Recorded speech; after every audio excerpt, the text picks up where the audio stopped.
लेकिन उसके बाद जब मैंने देखा कि नहीं ये पॉसिबल है और यहाँ लोड तो ठीक है लेकिन जनरेटर की वजह से ये नहीं हो पा रहा है, तो उस वक्त ये मैंने सोचा कि भाई एक आदमी सोचता है कहीं ना कहीं टर्निंग पॉइंट के लिए और उसके बाद सब चीज़ें ठीक हो जाती हैं, क्योंकि एक बार ही ट्रैक पे लाइन लगाना पड़ता है, एक बार रेल ट्रैक पे आ जाए उसके बाद उसको चलाना जो है ना वो बहुत आसान बात रहती है। तो मुझे लगता है कि आज की डेट में जो कुछ मैं सुन रहा हूँ, देख रहा हूँ और आप लोगों की तारीफ हो रही है, मुझे बहुत खुशी है। इस मौके पे सबसे पहले तो मैं मुबारकबाद देना चाहूँगा, क्योंकि फाउंडेशन डे एक ऐसा दिन होता है कि बीच बीच में कई लोगों ने उसको बंद भी किया, आए या इंटरेस्ट नहीं लिया, लेकिन ये बहुत अच्छी बात है कि जहाँ हमारा स्टाफ, हमारे कस्टमर्स और उसमें हम लोग रूबरू होके एक दूसरे की प्रॉब्लम, जैसे आज मैंने देखा बहुत इंटरैक्टिव सेशन था, मुझे बड़ा अच्छा लगा कि एक मन में ना कोई चीज़ घूमती है कि भाई हमारा बैंक ऐसा क्यों नहीं। मैं जब भी इस बात को देखता हूँ तो बहुत पॉजिटिव देखता हूँ कि जब कस्टमर दूसरे बैंक से हमको कंपेयर करते हैं तो वो यही चाहते हैं कि हमारा बैंक पंजाब नेशनल बैंक भी वैसे क्यों ना हो, ये ऐसा क्यों होना चाहिए, वहाँ ऐसा होता है। तो हम उसके लिए हमेशा प्रगतिशील रहते हैं, हमेशा सोचते रहते हैं कि अगर वहाँ कुछ अच्छा हो रहा है तो हम क्यों नहीं ऐसा करें कि जो हमारे भी जो मुकाबला है वो सिटी बैंक और क्योंकि आईसीआई अब हमसे बहुत पीछे रह गए। आईसीआई का इमेज आज की डेट में, मैं इसलिए नाम नहीं ले रहा हूँ कि उनका इमेज बहुत नीचे है और उनका व्यवहार और उनकी जो हिडन चीजें हैं वो ऐसी हो गई है कि कस्टमर जो है ना परेशान हो गए। वो कहता है अब मैं भागना चाहता हूँ, सर्वाइवल के लिए लड़ रहा था। तो इसलिए हम लोगों का फाउंडेशन बहुत मजबूत है। हमारा मेरे ख्याल से आज की डेट में जो 2013 का विजन है पंजाब नेशनल बैंक का, उसमें 10,000 करोड़ का बिजनेस और 15 करोड़ कस्टमर। आज की डेट में वो करीब 5 करोड़ कस्टमर है हमारे, 5.5 करोड़ के करीब, और 4,90,000 करोड़ का बिजनेस हमारा भी है। और हम सोचते हैं कि पंजाब नेशनल बैंक की जिस तरह से साउंड फुटिंग है, और आपने देखा होगा कि 31 रुपए का शेयर नियर अबाउट 1400 रुपये में बिक रहा है। मुझे पता लगा है कि कुछ फाइनेंशियल कंपनियों ने 1400 रुपये खरीद लिया, लेकिन जो मार्केट वैल्यू आती है वो मार्केट करंट का आता है, लेकिन कुछ इनर साइड जो प्लेयर होते हैं वो ये सोच के कि इसका भाव तो 1500 होगा, तो वो 1400 में पहले डील कर चुके हैं। तो ये 1400 में हमारे शेयर की डील हो चुकी है, तो हमें बड़ी खुशी है बताते हुए। और ये शेयर का प्राइस आप समझ लीजिए, हम लोगों की स्कैनिंग होती है हर लेवल पे, ऐसे नहीं शेयर प्राइस बढ़ता, हर एरिया की स्कैनिंग होती है। और जो हमारे स्टेक होल्डर्स हैं वो एक एक चीज देखते हैं पंजाब नेशनल बैंक की। हमको नहीं पता होगा, हम तो काम किया और अपने घर पहुंच जाते हैं, लेकिन उनकी इतनी बर्ड आई होती है, इस तरह से चेक करते हैं कि आज यहाँ बैलेंस शीट क्या हुआ, आज इनका शेयर नीचे ना आ जाए, आज इनकी रेवेन्यू क्या आया, आज इनका मार्केट, ग्लोबल मार्केट में क्या असर है। और मैं आपको साथ साथ ये भी बताना चाहूँगा कि जो टेक्नोलॉजिकल एडवांसमेंट है पंजाब नेशनल बैंक के, मुझे नहीं लगता कि किसी भी बैंक ने इतना एडवांसमेंट किया टेक्नोलॉजी में जो पंजाब नेशनल बैंक ने।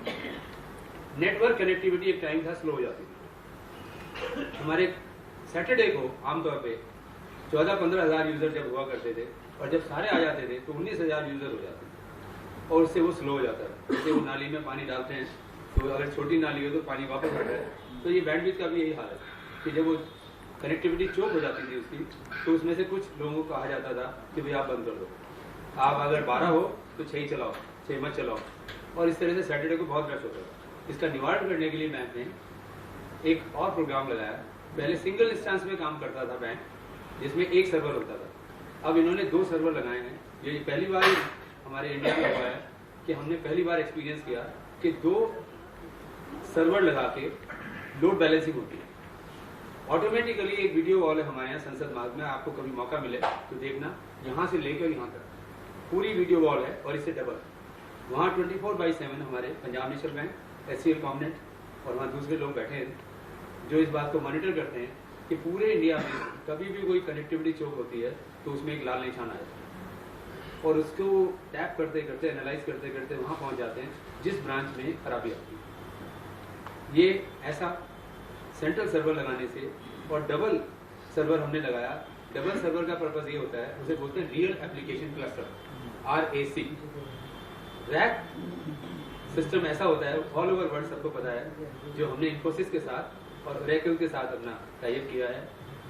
रैक में क्या होता है कि अगर मान लिया, जैसे आपने DG में देखा होगा डीजी सेट में क्या होता है कि जब लोड बहुत बढ़ जाता है तो अगर दूसरा जनरेटर लगा है तो उसे कनेक्ट कर देते हैं, तो जैसे ही वो लोड बढ़ता है तो दूसरे में आ जाता है। सिमिलरली अब जब कनेक्टिविटी हाई पे पहुंच जाती है, यूटिलिटी पूरी हो जाती है उसकी एक सर्वर की, तो ऑटोमेटिकली दूसरे पे आ जाता है और वो इस लेवल पे हमेशा रहते हैं कि वो कनेक्टिविटी चोक नहीं होती। तो ये सिस्टम लगाया इन मल्टी करोड़ रुपीज। सिमिलरली हमारी SMS फैसिलिटी है जिसमें आप अगर रजिस्टर हो जाते हैं 5000 से ऊपर का, जब भी कोई पेमेंट आपका जाता है आपके अकाउंट से या पेमेंट आता है। अच्छा, ये स्टार्ट हो गया कभी का हो चुका है, हुए भी 2 साल हो गए। मैं वही कह रहा हूँ, हमारी प्रॉब्लम ये है सर, मैं आगे बताता हूँ, हम लोग मार्केटिंग में बहुत कच्चे हैं और प्रोडक्ट बनाने में बहुत पक्के।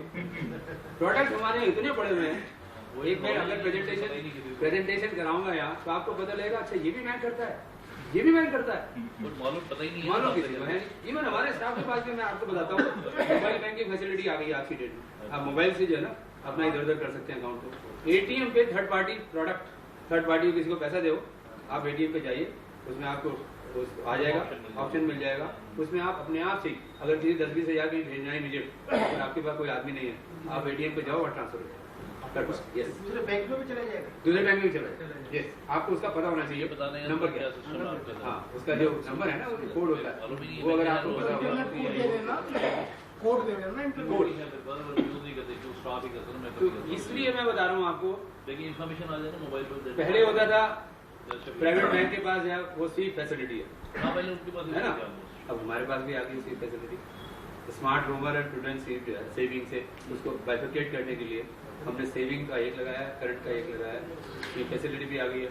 सिमिलरली हमारे इंटरनेट नेटवर्किंग है और NET वो जो NEFT और RTGS है वो नेट में पहली बार बैंक ने लगाया, नेशनल बैंक ने, हमारे बैंक ने सबसे पहले लगाया।